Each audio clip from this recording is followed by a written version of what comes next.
이번에는 계약금과 중도금 지급 후 대항 요건을 갖춘 임차인은 대항력이 있나? 이 부분을 참 제가 이제 안타깝게도 생각한 게, 이 얘기만 하면 제가 꼭 7년 전 얘기가 나옵니다. 7년 전에 부산에서 이 한 연세가 80 되신 그 어르신이 전화가 왔습니다. 선생님, 제가 그 계약금만 지급하고 대항 요건을 중도금 잔금 지급 전에 먼저 대항 요건을 갖췄습니다. 왜 그러냐면 집주인이 그 채무가 많아가지고 아무래도 먼저 대항 요건을 갖추는 게 임차인에게 안전할 것 같다고 그래서 먼저 대항 요건을 갖추도록 하고 계약서에도 확정 일자를 지급했는데, 정말로 계약금 지급하고 대항 요건을 입주해서, 대항 요건이 주민 전입신고와 입주하는 거잖아요. 거주하는 를 했는데, 정말로 며칠 지나서 등기부에 가압류 채권이라든가 이런 채권이 많이 들어온 겁니다.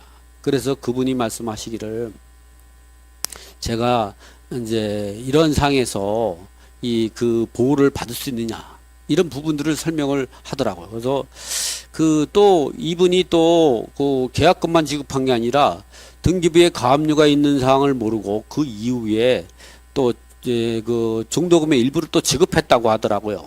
그러다 보니까 물론 계약금이야 뭐 1순위 확정 일자 받아서 보호를 받겠지만, 그 이후에 중도금이라든가 이 일부를 지급한 거에 대해서는 보호를 못 받는다고 제가 말씀을 드렸거든요. 그때는 제가 지식이 거기에 한 개밖에 없었습니다.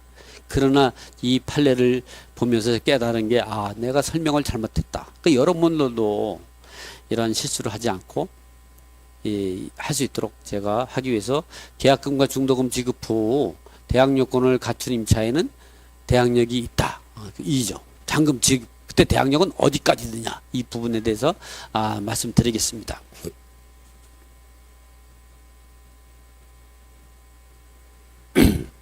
자, 이 부분은 이제 보면, 이 부분은 이제 우리가 이제 이렇게 계약을 하고, 계약은 계약금을 지급하는 걸 말하는 겁니다. 지급하고 중도금까지만 지급하고 대항 요건을 갖추는 경우죠. 그래서 그 내용을 다시 제가 한번 판서를 해 보겠습니다.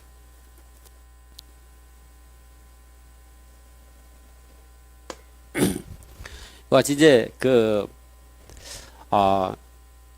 우리가 이제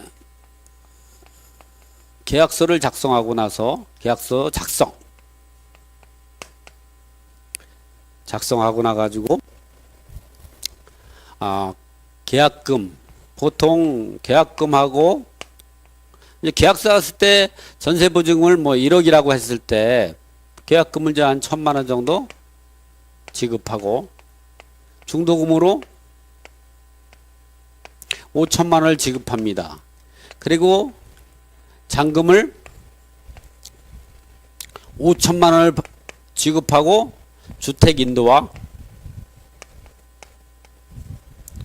잔금 지급을 동시이행으로 하면서 계약이 완료가 돼야 되는데, 보통은 이렇게 마음이 좋으신 임대인분들 같은 경우는 중도금까지만 지급하고 입주시키는 경우가 있죠. 이랬을 때 여기에 보통 사람들은 등기부에 근저당이 설정되거나 하든가 채권이 가압류나 압류 이런 발생하는 걸 생각하지 않고 잔금을 지급하는 경우가 많습니다. 근데 이 잔금 지급하기 전에 이 근저당이 1억 원이 설정이 된 거죠. 1억 원이. 이럴 때 물론 이 사람이 이제 계약금 중도금을 치르고 나서 대항 요건을 갖췄죠. 이 대항 요건은 법적으로는 주민등록과 주택인도입니다. 이 주택인도는, 주민등록은 여러분이 전입신고를 하는 걸 말하는 거죠. 여러분이 전입신고하면 국가기관 공무원이 그 주민등록표에다 등기하는 걸, 기입등기하는 걸 주민등록이라고 하니까 전입신고하면 그 주민등록이 한 거로 보는 겁니다. 그리고 주택인도는 여러분이 입주, 다른 말로는 거주를 하는 걸 말하죠. 이렇게 대항 요건을 갖추게 되면 대항력 이게 5월 1일 날 전입신고를 하고 입주는 사정이 있어서 5월 2일 날 했다. 그러면 대항력은 5월 3일 오전 0시에 발생하게 되는 거죠. 그리고 이번에는 계약서에 확정일자까지 받았습니다. 이 계약서의 확정일자의 효력도 대항력이 발생하면 즉시 효력이 발생하죠. 왜냐하면 대항력이 발생하기 전에 그 확정일자를 받은 거는 대항력이 발생할 때까지는 무효입니다. 그러나 대항력이 발생하면 즉시 효력이 발생한다는 거죠. 그래서 이렇게 그런데 문제는 이 1,000만 원하고 5,000만 원에서 이 대항력과 그리고 확정일자 우선 변제권까지 발생하는 거는 좀 알 수 있을 거예요. 여러분도 알 수 있겠죠? 알 수 있죠? 그러나 나머지 그 건재당이 설정이 되고 나머지 5,000만 원을 지급한 것까지 대항력과 우선 변제권이 발생하겠느냐, 이 부분에 대해서 문제가 생기는 거죠. 그래서 제가 좀 이따 알려드릴 대법원 판례도 그렇죠. 그래서 이 부분은 어떻게 판단하냐, 이러한 이해를 하려면 여러분이 뭘 하냐, 대항력과 전세보증금 반환 채권, 전세보증금 반환 채권, 대항력은 계약기간 동안 살 수 있는 사용수익하고 소유자가 바뀌어도 새로운 소유자에게 임차권을 주장할 수 있는 힘이죠. 그래서 경매나 공매가 당하면 선순위 임차인만 대항력이 있는 겁니다. 그러나 경매나 공매가 아니라 일반 매매에서는 누구나 대항력권만 갖추면 다음날 오전에 대항력이 있는 거죠. 이렇게 대항력은 주물 내지 주된 권리입니다. 전세보증금 반환 채권은 경매가 들어가면 우선 변제권이 발생하죠. 이 우선 변제권은 두 가지가 있습니다. 최우선 변제금하고 확정일자, 일자부 우선 변제금 두 개가 있죠. 이 우선 변제권은 소액임차인인 경우는 소액보증금 일정액 최우선 변제금하고 확정일자를 가진 사람 확정일자 우선 변제권을 두 개를 가지게 되는데요. 이렇게 우선 변제권은 특히 전세보증금 반환 채권, 이건 다른 말로 하면 우선 변제권이거든요. 경매나 공매에서 배당 요구할 수 있는 거는. 전세보증금 반환 채권은 일반 거래에서는 임대인이 당연히 지급하거나 새로운 소유자가 임차권을 승계한 사람이 전세보증을 반환해야 되지만 경매나 공매에 되면 반환할 사람이 없어요. 경매나 공매에서 매각대금에 대해서 우선 변제권, 즉 최우선 변제금, 확정일자 우선 변제금 갖고 반환받을 수 있는 거죠. 우선 변제권은 사실은 경매나 공매가 들어가자면 확정일자 받을 필요도 없는 겁니다. 그러니까 여러분이 어떻게 확정일자를 이 공매 안 들어간다는 걸 여러분이 어떻게 알겠어요? 그러니까 경매 공매에서 보험 처리하기 위해서 해놓는 것이 바로 확정일자다 됩니다. 그러니까 여러분 반드시 확정일자를 받아놔야 되는 거죠. 이거는 전세보증금 반환차는 종물 내지 종된 권리입니다. 뭐에? 대항력에.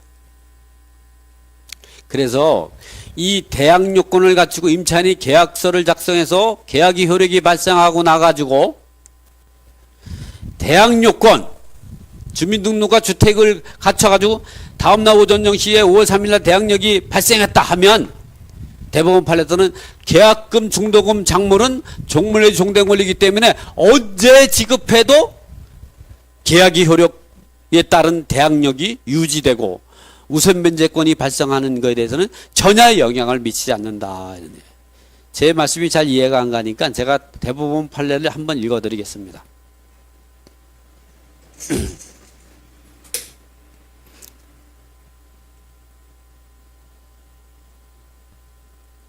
자,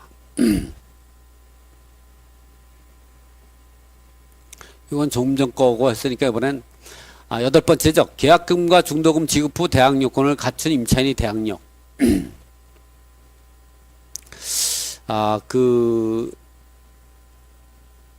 요거는 이제 보면 서울지방법원 2000나 31563 건물 명도 청구 소송에서 이제 이렇게 다음 경매 사건에서 임차인이 전소유자 박과 임대차 계약권을 95년 1월 26일부터 계약하고 자녀의 병간호를 목적으로 95년 1월 4일날 주택 인도받아 1월 10일 전입신고를 하고 마쳤다. 그 후에 1월 19일날 근저당이 1순위로 설정 맞춰졌고 낙찰자가 임차인이 대항력이 없다고 명도 청구한 소송에서 임대차 계약서상 임대차 기간이 95년 1월 20일부터고 임대인이 주택은행으로부터 근저당 설정한 95년 1월 19일날 대출받아서 임차인이 대항력이 없다고 하더라도 임차인이 대항 요건을 근저당부터 먼저 대항 요건을 갖추고 있는 대항력인 임차인으로 판단하고 낙찰자의 인수로 판결했다. 그래서 그 내용은 경매 사건은 이런 겁니다. 보면 이제 이 경매 사건인데요. 여기에서는 어떻게 했느냐? 이거에 대한 대법원은 어떻게 됐냐? 여기서 내용이 이제 여기서까지 내용인데 여러분이 이제 궁금하고 좀 이해가 어려울 때 이 판례를 제가 천천히 자세히 읽어드릴게요. 왜냐면 여러분이 잘 안 읽어볼까봐 제가 한번 읽습니다. 임차인이 주택의 인도와 전입신고를 마친 이 사건의 최종심인 대법원 2000다 6185 판결 내용은 이렇습니다. 임차인이 주택의 인도와 전입신고를 마칠 때는 이거를 대항요건을 마친 때에는 이렇게 봅니다. 때에는 주택임대차법 제3조에 의해서 그 다음날 2일 오전 0시부터 임차주택이 양수인에 대해서 대항력을 취득하게 되므로 이런 거죠. 대항요건을 갖추고 5월 1일날 갖췄다면 5월 1일 오전 0시에 대항력이 발생한다 이 말이죠. 보증금의 반환을 할 때까지 임대차 계약의 존속을 주장할 수 있는다. 이 말은 대항력이 발생하면 대항력이 주물 내지 주된 권리이기 때문에 그 전세보증금 반환 채권은 종물 내지 종된 권리이기 때문에 그 임대차의 존속을 주장하는 권리를 가지게 되므로 여기에서 임차인이라고 하면 적법하게 임대차 계약을 체결하고 그 임대차 관계가 유지되고 있으면 족한 것이지 반드시 새로운 이해관계 또는 새로운 소유자가 바뀌거나 새로운 근저당이 설정되기 전에까지 임대인이 보증금을 전부 지급하여만 하는 것이 아니라 할 것이며 원심이 확정한 대로 이 사건 주택임도 당시에 소유자로부터 이를 임차하기로 계약을 체결하고 이를 인도받아 대항요건을 갖춰서 대항력이 한국주택은행의 명의 근저당이 설정되기 전에 먼저 설정한 이유는 그 이후에는 계약금, 중도금, 잔금을 꼭 그 근저당이 설정되기 전에 설정돼야만이 대항력이 발생하는 것이 아니라 계약금, 종물 내지 종된 권리인 그 전세보증금 반환 채권은 언제 지급했다고 하더라도 계약이 효력이 발생하고 대항 요건을 적법하게 갖춰가지고 이제 그 다음날 오전 0시 대항력 이후에 설정된 근저당권에 대해서는 대항력이 있다는 그런 대법원 판례입니다. 여러분들도 이 책을 한번 참고하시면 그래서 우리가 여기서는 그 대항 요건과 대항력이 중요한 거지.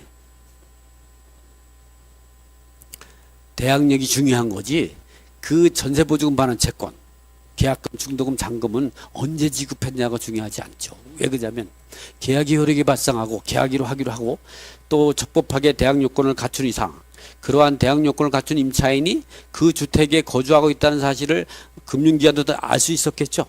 그래서 금융기관이 근저당 설정할 때 그러한 임차인이 보증금 반환 채권이 발생할 것이라는 것을 조금만 관심을 가졌다면 충분히 알 수 있었는데도 불구하고 그런 내용을 확인하지 않은 근저당권자에게 그가 우선할 수가 없다는 거죠. 그리고 우리가 주물 내지 주된 권리가 종물 내지 종된 권리에 당연히 미치기 때문에 대항 요건을 갖추고 대항력을 갖추면 그 종물 내지 종된 권리는 언제든 지급해도 계약이 효력에 의해서 주택임대차법 또는 상가건물임대차법에 의해서 대항력이 발생하는 건 전혀 영향을 미치지 않는다. 자, 이거로